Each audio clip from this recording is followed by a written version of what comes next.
Welcome to Country Squire Radio. I'm Bo. And I'm John David. JD. Hey, Bo. Good evening, man. Man, good evening to you, sir. How you doing tonight? I'm doing well. I took the day off today, which was nice. And yeah, man, just sitting here smoking some tobacco out of my Castleford made by Colin Frum in 1998. Man, that is a beautiful pipe right there. Yeah, that pretty pipe. Yeah. My understanding is Mr. Frum was actually a carver for Dunhill and then retired for a little bit to carve some pipes for Castleford before he ended his career, but yeah, beautiful pipe. I love this thing. Yeah, so he was so Mr. Frum was from Dunhill. Right. Frum was from Dunhill. He was from Dunhill, right? Dude, that's the real quick on the pipe. That's it's. I noticed that the stem is one of the squared style stems, got cubed. Is what's the official name for that? Well, it's just like a squared shank or a paneled shank. I'm not a big fan of those. Are you not? To be honest with you, but for some reason with this pipe, I think it's because the just the roundness of the bowl in itself is just real symmetrical and all that. I can kind of handle it. For some reason, I've found that I don't like pipes with any hard edges on them, right, in the design. But I think with this pipe, I don't find myself because the bowl is so tall. Coming in contact with the square shank very often. Oh, fair enough. But anyway, dude, you just got enough with me. I'm sitting here talking about the pipe I'm smoking. You just got back from a big trip. I did, man. Tell us about what's happening, man. Oh my goodness. So we just got back. Myself and Breyer, who we've mentioned on the show before, just got back from Las Vegas, Nevada, for the International Consumer Electronics Show. Yeah, otherwise known as CES, correct? CES, man. Yeah. You talk about the future of technology. Everything was going down there. I mean, it was great. We actually went specifically to present our podcast player, Satchel, which we announced at CES, and I can go ahead and say officially now, the beta has been officially released. And if you're interested in actually joining that beta, head over to satchelplayer.com or satchelplayer.com/iPhone. You're talking about for the iPhone now, right? I'm talking about for the iPhone. On Android, it's been out for a while. That's absolutely correct. Okay. Yeah. So if you got an iPhone device and you want to help us be part of that beta, like I said, go to satchelplayer.com/iPhone. But dude, we had a blast. Like CES this year, the big thing was drones. There was drones everywhere. I was saying that you can't go around so CES. out of hand. Yeah. Oh, dude, it was insane. Yep. But I was telling people you can't go around CES. You can't throw a stone at CES without hitting a drone. But when they start throwing the drones back, that's when you got to run because now we got Terminators. But that's scary. I know. And that's where the drones throw stones. That's right. Is that right? The drones throw stones. No, but man, it was a blast. The other big thing at CES for me this year was virtual reality. Yeah. Really just.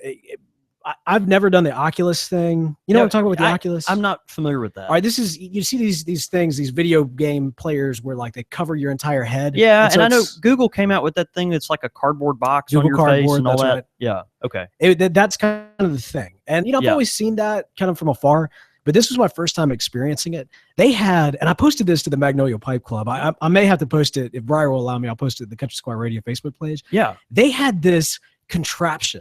And it was like this thing where you put your full body in it, and like you're lying forward in this thing, and it gives you the ability to fly Superman style. And you put the headset on, the virtual reality headset, and you are in this world where you are actively flying, and you can fly anywhere you want to. And I like flew over these mountains, and there was this canyon. I flew into this canyon, and I tried to get out of it, and I thought I was going to crash, and it was insane. Do they have like a fan in front of you, like blowing wind? No, but you didn't. But they could. They could have if they wanted. I actually even thought about that while I was watching other people do it. But it was pretty insane. I'll post a picture of that. Man, that's intense. I think I'd vomit.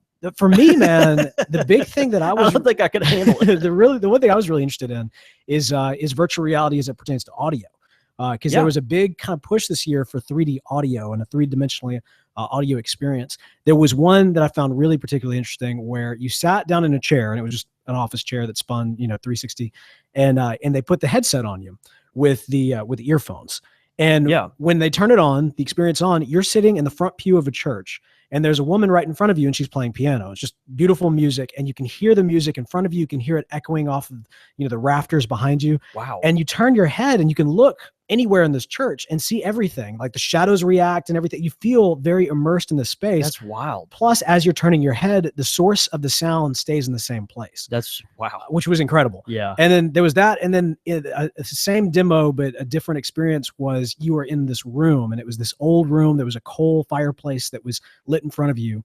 And a man was standing in the room telling you about the fireplace. And then all of a sudden he disappeared, and you're still in this room, and you hear his voice behind you. You turn your head and you see him up in the library, which was kind of a loft, talking to you about the loft. And again, it's all about the three-dimensional sound. So, him being far away, you can hear that in the experience, and you can look anywhere in this room. Yeah, you just got to think all the applications that we don't even know yet that's going to be applied to. Dude, my mind was already taken. You know how I go. It's intense, man. Yeah.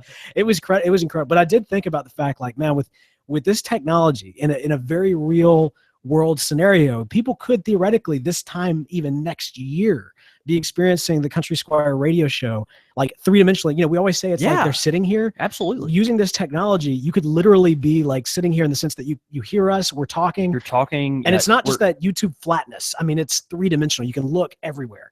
It's incredible. I don't know if we want them to look everywhere. Well, no, man. This is a beautiful shot. I may have to sweep up a little bit before we introduce that technology. I hear you, man. I hear you. Hey, other than that, did your as I look over and see your Christmas decorations, there's like just a off box camera. of Christmas lights over there. Like, it's just a disheveled mess. Like, people make good money for this, right? No, this is good. It's all the atmosphere. That's exactly right. Well, no, but look, more importantly than all that, of course, Absolutely. is while we were in Las Vegas, we had the opportunity to actually meet up with one of our listeners who has been mentioned on the show. He's a regular in terms of sending out questions and all kinds of great stuff. Live listeners, so hopefully tuning in live. But I'm talking about Hoctor the Love Doctor. Ow! Brad, man, he was awesome. That was really cool. Yeah, met up with him at a shop called the Tobacco Leaf out in Las Vegas.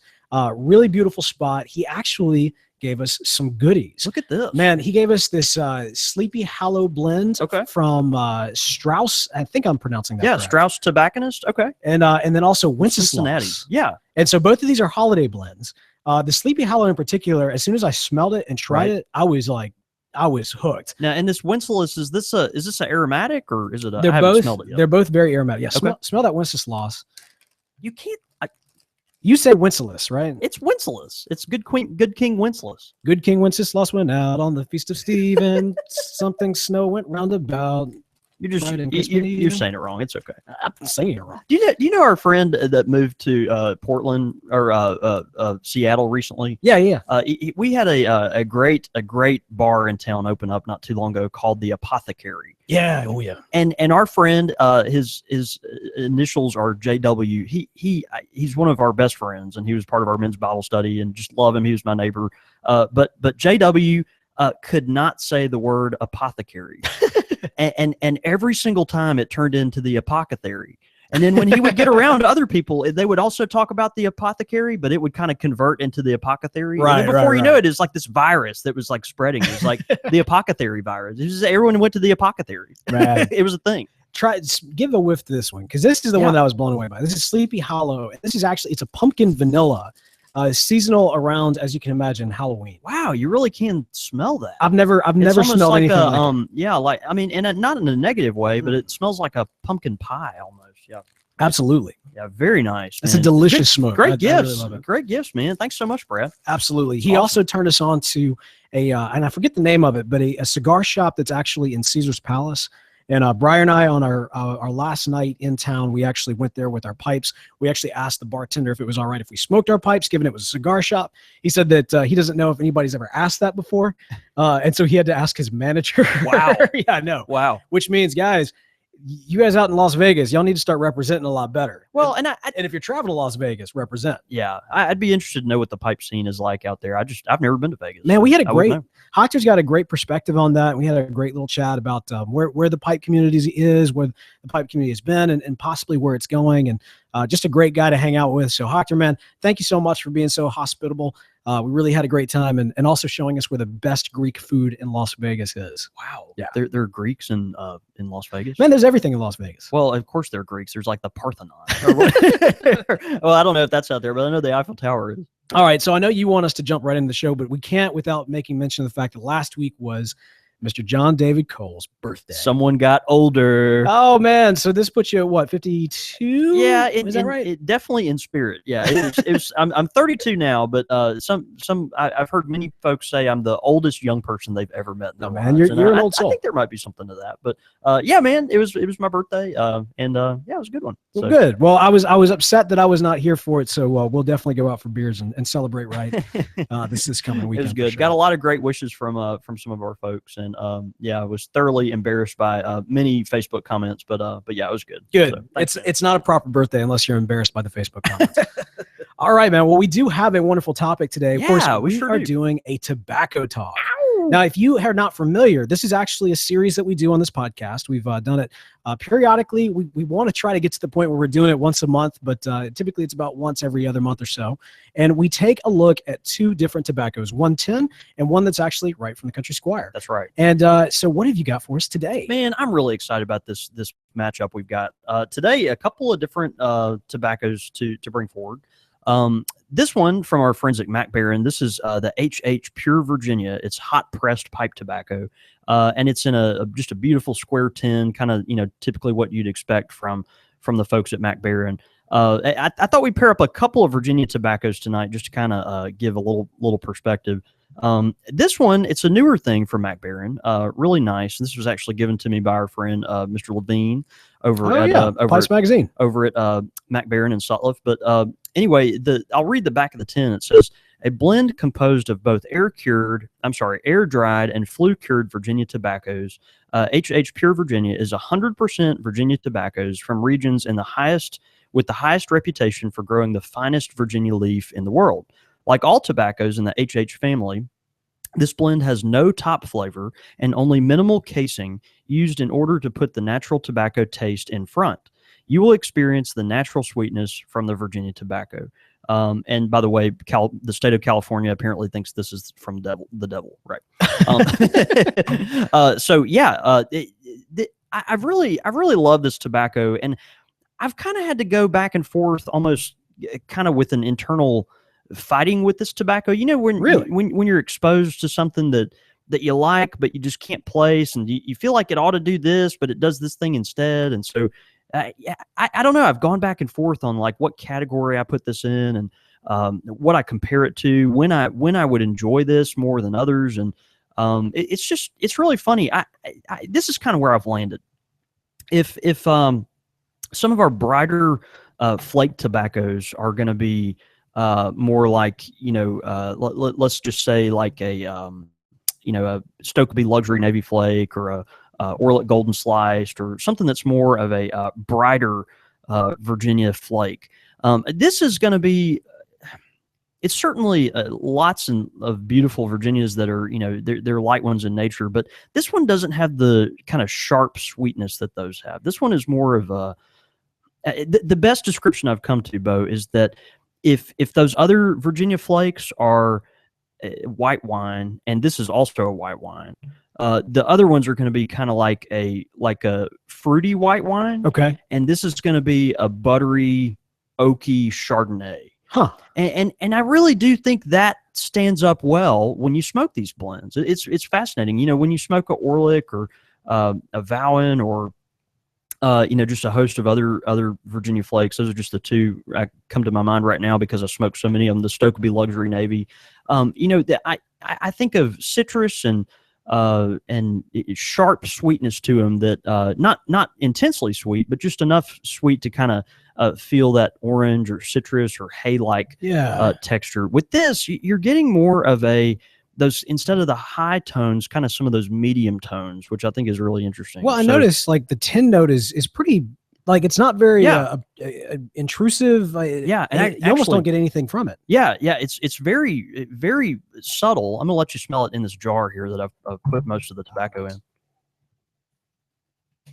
If you could call a tobacco buttery and oaky like a Chardonnay, this would be it. No, I get that, and it's delicious. Which is the weird thing. I would have never gotten that. No. Not said it. No. And when you smoke it, I'm telling you, I just been smoking a bowl here tonight. And I've worked my way about through half of this tin so far, and it's one of those tobaccos that you go into it expecting one thing, But the outcome for me anyway was just very different. And so finally, I kind of feel like I've found a category for this and a place where I can put it to kind of appreciate it. And man, this stuff is really good. Now let me ask you: does it come typically in this kind of spearmint gum slices like you've got it here in the jar? Yeah. Now, when it's typical, when you open the tin from Mac Baren, you'll notice obviously little sheets of tobacco that are placed in there. But instead of full tobacco, sheets, how they kind of have it in flake, they've got each flake is divided into I believe it's 4 panels. No, it's 3 panels. Huh. 1, 2, 3. And so they're kind of already chopped up, ready for you to get in there and tear them apart and smoke them. One thing, Mac Baren tobaccos tend to be kind of dry when you open up the tin. This one is not that way at all. I've even on some of the flakes that I've smoked from this had to let it sit a little bit, or if it failed in lighting it first, just kind of let it sit a little bit and then light it later. But so this one has I think a very appropriate level of moisture there, but just a great blend. The tin itself, I mean, it's yellow with kind of a black trim. It's got the coat of arms, the double lions, with an HH on it. Now, what is the HH? Are you familiar with that? I don't know, actually. That's a question I don't know. I've never asked that question. But Mac Baren has a whole HH series of tobaccos. Yeah, and I mean that HH and I don't even know. I don't know what that means. That's embarrassing. We'll have to do a little research. Yeah, if someone knows, tweet in or something. Absolutely, I'd love to know the answer to that. At Squire Radio. It's delicious though. I'll read you real quick the description on tobaccoreviews.com. It says a blend composed of both air cured and flue cured Virginia tobaccos. Blah blah blah. It says it's got. Well, actually, most of that is just straight from the back of the tin. I thought it was different, but I was wrong. I was wrong. But it's got so far, really good reviews, I think, around, and I think it's gotten better with some age on it as well. So I highly recommend it. How long did you age that one in particular? Well, I've had this one only for about 4 months, but I opened it up, smoked a little bit of it, and then put the rest back. Okay. And yeah, it's just been really delicious. Gotcha. Well, let me ask you this, and actually, I was just having a conversation with somebody about this. When you do that, when you bust open a tin, if you're going to put it back, do you put it back in the tin, or do you specifically transition to the jar? It depends on the tin. We've had this conversation in whole episodes before on, how to age tobaccos and what's the best method and this and that. There are certain types of tins that I think are great for continually aging tobaccos in, and I don't want to pick on any one company in particular, but. The tins I think are great for aging tobacco in, or like McClellan, Cornell and Deal, any of the round tins that have the metal peel off top on them. Man, those are so good because they tend to have a pretty good seal. At least if you're going to keep it just for a few months. If you're going to put it back forever, you may want to put it in a mason jar, gotcha. which I do with a lot of my tobacco.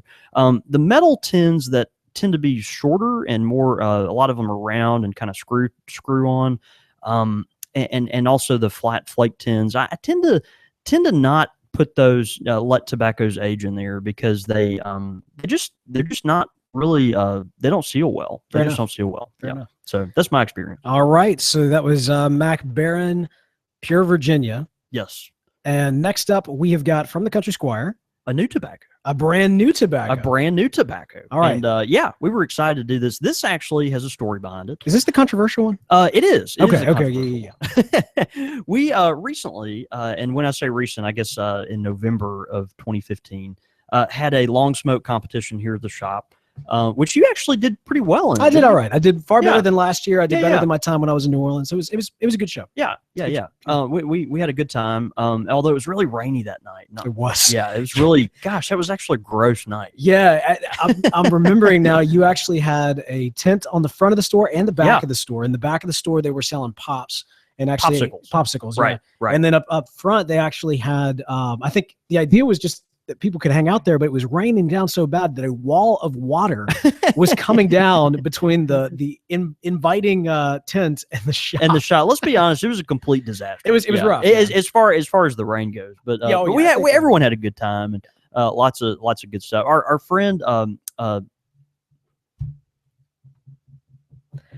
Sid Breyer. our friends at Deep South Pops, Yes. who actually shop here, if you're not familiar with kind of this popsicle culture that's sprung up, we've got a couple places in town now that make these gourmet popsicles, and they spend just a whole lot of time taking extracts from things like basil and strawberry and rosemary and all kinds of different fruits, and even sweet potatoes and weird stuff, and jalapenos. Jalapeno. They'll put them together and make these popsicles. And so one of our buddies over at Deep South Pops, he had the interesting idea of taking a burley of ours, and actually making a simple syrup out of this burley, and then making a popsicle out of the burley extract. Burley would make the most sense, I would imagine, to do that. So he made them. He made a bunch of them, and the idea was he was going to debut this popsicle at the Country Squire at the Long Smoke Night, and not a totally foreign concept. Several coffee blends that are tobacco based. Yeah, no, absolutely. So we've got some precedent to go on here, but. Anyway, so we went ahead and made this blend. It's called the Tobacco Cream Popsicle. Right. It is delicious. It's hard to walk straight after you eat that. Is that right? It was really amazing. He was like, this will be the first tobacco related popsicle known to man. And man, it's got enough nicotine in it to take down a horse. Like, yeah, it was really something. Yeah, I told people, like, you eat one, and then it's almost like the roof of your mouth starts to get kind of tingly, and then you lose all sensation at all, and can't. I don't know. It was delicious, and you need a designated driver after you eat and one. not currently on the menu. Yeah, and not currently on, because of that, just completely not on the menu. So that was a hazard in a lot of ways. But anyway, we digress. We're talking about the Long Smoke competition that we had last year. Wow, we got off on the popsicles. It was a tobacco popsicle. It was a tobacco. It was popsicle. intense. It's qualified. It was really intense. Anyway, I made a blend for the Long Smoke competition, and the blend was a blend that I thought was going to be super neutral and something that our English blend smokers would like, our aromatic blend smokers would like, our Virginia smokers would like. Just something that was very non-offensive, although had some flavor to it. You tried the borderline impossible task of trying to create a crowd pleaser. Yeah, universally loved. Absolutely. And I wanted to make a blend that folks could come in here, and regardless of what type of tobacco they were used to, they could stomach this tobacco for an hour. Or over for the Long Smoke competition. Right. And so anyway, we came out with a blend, and it did not have a name. But the thing is, everyone at the competition really enjoyed it. They really enjoyed this blend. And so they begged me to keep it on the menu here at the Squire. And so we allowed them to suggest some names. And right now, one of the names suggested was the Green Dragon, which is a reference to Lord of the Rings. It's a reference to Lord of the Rings. It's probably the most well-known inn in the Shire. The prancing pony's outside of the Shire. It's inside the Shire. We've got the Green Dragon. That's right. And I really like the name, and so we jumped on it. And it's a great blend. We'll talk about the blend in a second, but the jury's still out on the name. That's the funny thing, because as I mentioned, you set out on the impossible task of creating a crowd pleaser, and you actually did it. I mean, the tobacco, it's a grand success. Yeah. However, it's when you put the name on it that it became the most controversial blend in the entire shop. Man, you got any of that Green Dragon, dude? All right, so obviously people might and some Cheetos. People might assume that it's not tobacco when it's called the Green Dragon. It's just so funny. I guess I never really had this idea. Just not very much in that culture, more in the tobacco pipe culture. And so we named this blend Green Dragon, and people were like, wow, you can really do that? Like, it's just really funny. Right. So, but anyway, we've a lot of really disappointed hippies. A lot of shop. Yeah. They're like, man, that didn't quite hit me where I was hoping it would. Right. But anyway, that's my hippie voice. I got that. Like that. I think we all got that. It's really pitiful. Anyway, with Green Dragon, and the pending name that may or may not change, we've got a blend that is very popular now at the Squire, despite its name. And Green Dragon is good. It is a Virginia blend. It's got just a hint of burley in it. There's no casing on this, just a little bit of topping. But this is a Virginia blend with just a little burley, and it's funny actually. As I was talking about our friend HH Pure Virginia that we just reviewed, I was thinking, man, this could kind of go to describe a lot of the stuff in Green Dragon. This is a blend, so it's my goal was to make a Virginia blend, something that's really clean, naturally sweet, and it just nails all that. But this is not those real light Virginias that you can think of. This is it's certainly got some of the light, citrusy, naturally sweet Virginia to it, but it's also really mellow. There's a mellowness I think that goes in there that is just really clean, kind of that same kind of buttery flavor to it that just is just sweet enough and smooth enough on your tongue to be just a little addictive. Man. And so it's been one of those that we've just been selling by the pound recently because the smokability of it, the cleanliness of it, it's just such a warm blend. It's a Virginia blend, but it's not particularly summery. It's more kind of a warm. Boy, I'm really going into adjective mode tonight, but that's what that's that's good. That's a good thing. That's where you have to go sometimes with this to describe them. But it has more of those.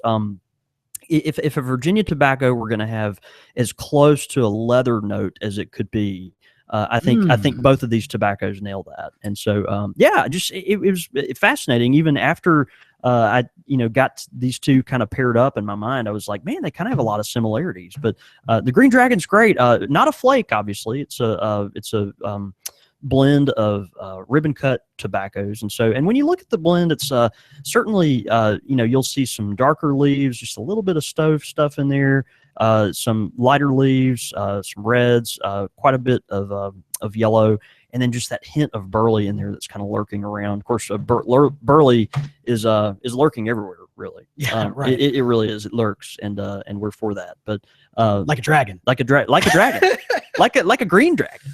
Except that dragon can't lurk anywhere, man, because it's just. You're making fun of the name that you gave it. I know. Okay. I didn't give it. That's what I'm saying. You chose it. No, we chose the name out of a bucket of names. This was the best one. What does that tell you? What about the name that I wanted to call it? Wait, no, fair. Okay. No, I'm just saying there were other names. There were other options. But anyway, you mentioned even, and this is good because, of course, with the podcast, this is people will be listening in this months and months and months from now, maybe even years, who knows.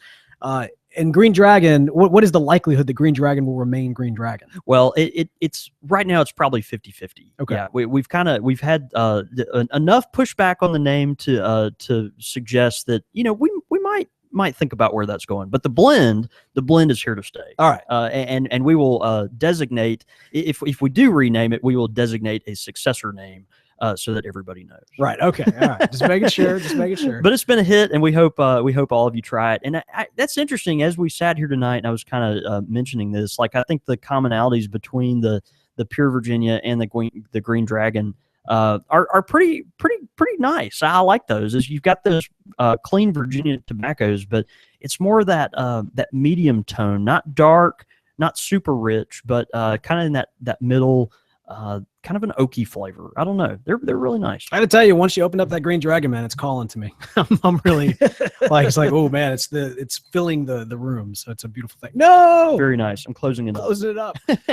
Well, that's all right. Well, you know what? You never have to close up the Green Dragon if you've got your handy dandy pipe with you. That's right. One of the pipes we like to recommend around here are from our good friends at Missouri Meerschaum. That's exactly right. Now, we've mentioned before, of course, everybody needs to have a corncob pipe. If you don't, you need to expand your repertoire. Right. Now, it should not be your only pipe, but it's definitely something you want to have in your toolkit. And just because you have it in your toolkit doesn't mean you don't want it to look classy, nice, and amazing, and a great quality. And that's what you're going to find at Missouri Meerschaum.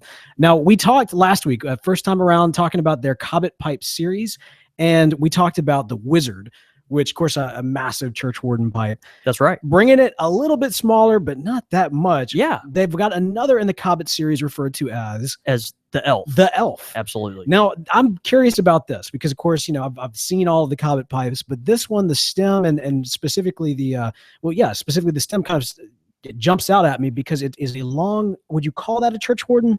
Yeah. I mean, I think the idea with this entire line is that they're you might classify them as mini church wardens. You've got that element of there's a length there that's not normally there in just a normal size pipe, but But this is not a church warden that's going to, just totally be way out of the ordinary as far as length goes. I think these tend to be anywhere from 7 to 10 inches, something like that. But man, just a beautiful pipe. It's got a really nice long stem, a bend at the very end, the elf version, and the bowl. I would almost, there's part of me that wants to call it a Dublin, part that you might call a cherry wood, a poker, or even a tankard. Man, just a really tankard, really nice pipe. Yeah, gorgeous pipe. One of the great things too is if you're listening to the show through the Satchel podcast player, you can click on show notes and actually see the image of this pipe. Yeah. So be sure to do that. Really cool. And hey, take a picture if you've got one. Hashtag Cobbett Pipe on Twitter. Let people know that you are smoking it. And yeah, would love to see you with your elf. Ow! With your elf. I think I said elf. Elf and elf. You just said elf like 5 times in a row. Just the exact same word. It's all the same. So you keep saying the same word. I don't understand why. You say that word. I don't think it means what you think it means. Oh, man. Pipe question of the week is brought to us by Orlick Golden Slice. Wow, man. A house favorite here at the Country Squire. Okay, now you say a house favorite and you mean it, because this is actually a long-time house favorite at the Country Squire. This was a tobacco that many people in the Magnolia Pipe Club local community clamor for whenever it is available. That's right. That's Orlick, right. we talked a little bit about it briefly on other shows, but of course it has kind of an orangey type taste. How would you define it? Yeah, it's again, as we talked about during our review, it's one of those Virginia tobaccos that's super clean. It's got just enough sugar, natural sugar, just to really make you crave it, and it does have that citrus note on the top that is just super fine. Yeah, man, absolutely. So check it out, Orlick Golden Slice. All right. Pipe question this week comes into us from GMT. Okay. GMT. Now, GMT asks, is there any benefits to smoking a straight pipe versus a bent pipe? Yeah. This is a funny question that we've probably covered before, but I think is worth, going after again.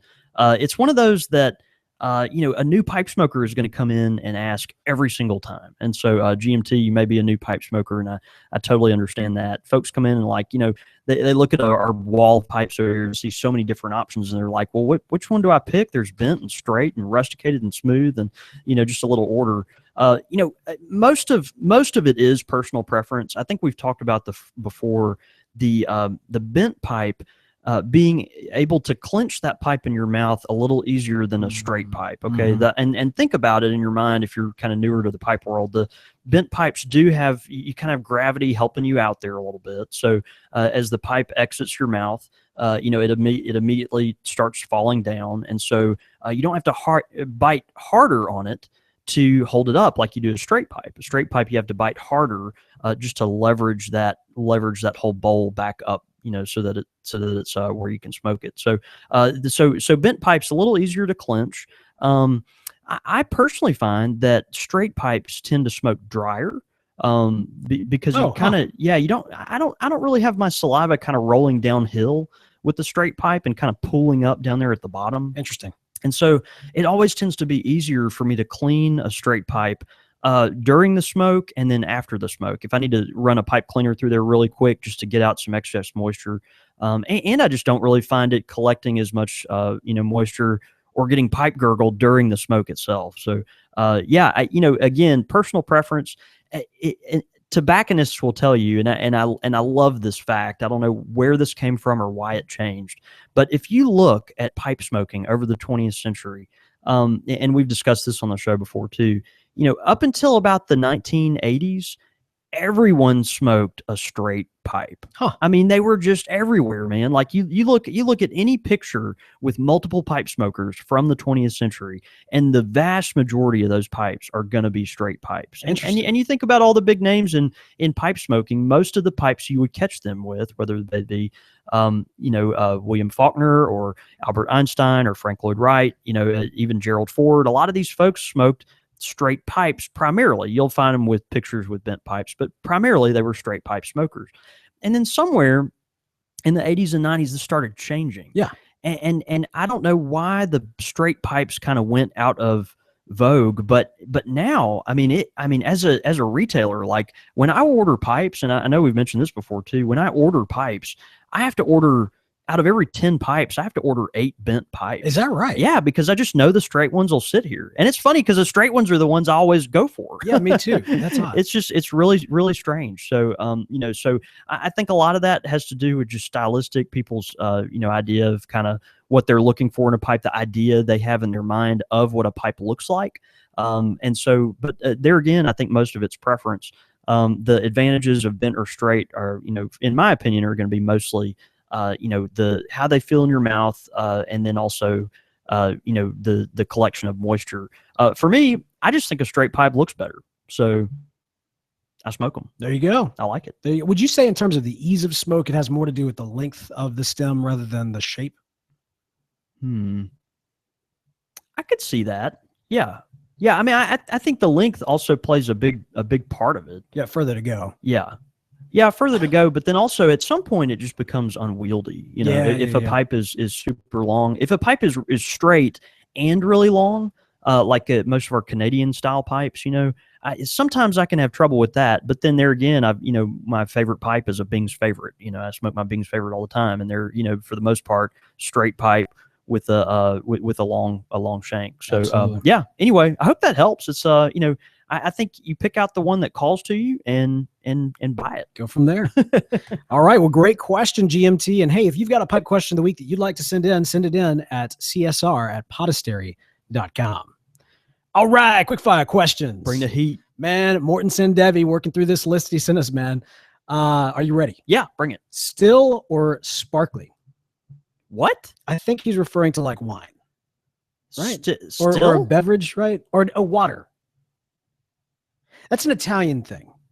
Like, so still water or sparkly water? Yeah, I think so. Like you have to specify, that you want the water still. Oh. Yeah. Sparkly. No way, man. Are you kidding me? I cannot stand that. If you're gonna get water and you have the option of being sparkly, I want sparkly water. What is this? Turning down Pellegrino? No. I'm still all the way. Gasoline, diesel, or petrol? I'm going to go with gasoline. I think that's sure. No, because gasoline burns cleaner.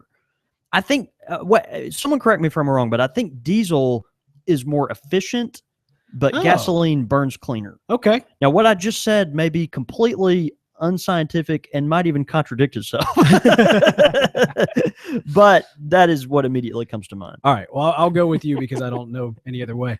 Modern, freehand, or classic pipe style? Yeah, this is a no-brainer for me. Classic pipe style. Give me a billiard or a bulldog or a pot or a apple any day of the week. I mean, I love my apple. It's probably my favorite pipe overall, but a close second is my rhino. But I'll go with classic. Okay. I'll go with classic. Shoegazer or stargazer? Stargazer, baby. Stargazer. Absolutely stargazer. I've seen enough shoes by the time I get out here every day. And then finally, pouch or tin? Yeah, this one's tough. It's a good one. Yeah, it's a good question. We have folks that go back and forth.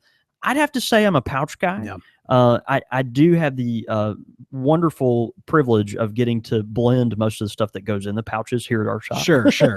So yeah, I have to say pouch guy because I know what goes in it. I know it goes in every single one, and I like it. I get the ease and the convenience of a pouch, and yet I go to the tin every single time. Yeah, so absolutely. There's something with the tin about the popping it open, the marketing standpoint of it. You always love the beautiful labels and how they're sealed up, so you feel like you can keep them as long as you want them. And there's something really magical about a tin. Yep. All right, great quickfire questions. And hey, if you want to send us over some, csr@podastery.com. All right, we got some great listener feedback in this week. The first one is actually from Lucy's dad on iTunes. Yeah. It says, my favorite. I don't know how it took me so long to find this, but I'm glad I did. I'm an avid listener of podcasts, and this one has become one of my favorites. First of all, the production quality is outstanding, and the hosts, John, David, and Bo, have great chemistry together. Outstanding show for anyone from newbies to veteran pipe smokers to learn more about all things pipes and pipe tobacco. Then there's Christianity, movies, music, comic books, Star Wars, Lord of the Rings, beards, whiskey, scotch, beer, etc. In other words, something for everybody. And that's from Scott McSee, aka Lucy's dad, over on iTunes. Man, thank you so much. That's a wonderful review. Yeah, we do have an eclectic, broad spectrum of things that we talk about. I love it, man. It's all pipe culture. That's right. That's right. Our next one comes by email. This is from our friend Dan Mosher. We love Dan. Hey, Bo and JD, a couple of quick comments. First, a suggestion for a hero of the bowl from fiction is Charles Halloway from the novel Something Wicked This Way Comes by Ray Bradbury. Such a great figure who has some landmark quotes. For example, quote, "A stranger is shot in the street. You hardly move to help. But if half an hour before you just spent 10 minutes with the fellow you knew a little, 10 minutes with the fellow and knew a little about him and his family, you might just jump in front of his killer and try to stop it. Really knowing is good. Not knowing or refusing to know is bad, amoral at least. You can't act if you don't know," end quote. That's a great quote. Absolutely. And he goes on to say he has made reference to smoking his pipe many times in the book, and most prominently when he has a pivotal discussion with his son Will, beckoning their relationship once fallow into something meaningful and edifying. I highly encourage you to check out that book if you haven't done so already. Secondly, I'm totally on board with the Star Wars theme blend, as Bo raises his hand. I haven't yet had the opportunity to buy any of the Country Squire tobaccos yet. Dan, we're here waiting on you, buddy. But if something came along like that, I will jump at it in a heartbeat. Best wishes to y'all and hope to see you in time. Let's see. Best wishes to y'all and hope your time in New Orleans was a sweet reprieve from the business life. Thank you so much, brother. Absolutely, it was. And, this coming year is going to be really great. We're hopefully going to be doing some more pipe shows later in the year. So we'll be sharing more about that as we get closer. But yeah, man, I got to tell you, going out on the road, meeting folks like Hochter, it's a really great experience because I really love the community that surrounds the show. Yeah. And I think, you know, we're all pipe smokers. We all come to the pipe, I think, to some extent because we do like the tangible aspect of being able to enjoy a pipe. And so there's something even better about not just hanging out via podcast, but also hanging out in person. Yeah. So, hopefully we'll have more excuses to do that in the future. I think we will. We're looking forward to that. Some quick Twitter feedback as well. Bradley, who we got these great gifts from and everything. He says he actually had just ordered 5 tins of Orlet Golden Slice today.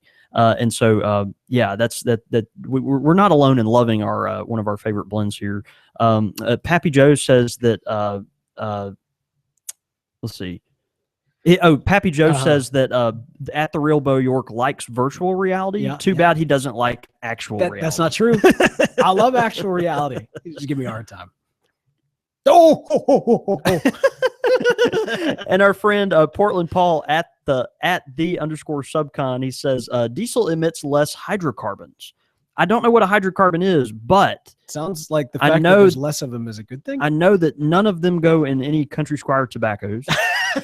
And I know that, it sounds like less of them is a good thing. Yeah, I would imagine. Yeah.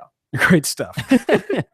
Thank you, Portland Paul. We always love when you guys tweet in during the live show. Of course, you can catch the show live every single Monday night. You can find us at countrysquireradio.com for the after hour show, which is at 6:30 Central, 4:30 Pacific, and 7:30 Eastern. You can also, of course, subscribe to the podcast on iTunes or the Satchel Podcast Player, which is, of course, available on your Android smartphone in the Google Play Store. And if you have an iPhone, go to satchelplayer.com/iPhone to find out how you can be part of our beta. We also encourage you to follow us on Twitter as well. You can follow me at The Real Bo York. I'm at John David Cole, and you can get us at the shop at _Country Squire. And the Twitter account for the show is at Squire Radio. All this information and more can be found at countrysquireradio.com. Man, great show. That was fun, man. Yeah, I always love talking about tobaccos because it is what I get paid to do, but it's why I do what I do. I love the intricacies of tobacco. No, the passion is clear, man. The Green Dragon, I guess it is kind of firmly now in the Tolkien universe, but it could have been the Force. It could have been. It could have been the Force. That's true. I don't know. It's the Green Dragon, though, so be sure to look out for that. That's right. All right, man. Well, hey, let's go have a night. See you, brother. Thanks for everybody tuning in for the live show. We always appreciate it when y'all do. Mm-hmm. And we will see y'all again next week. Week. Bye, y'all. Bye.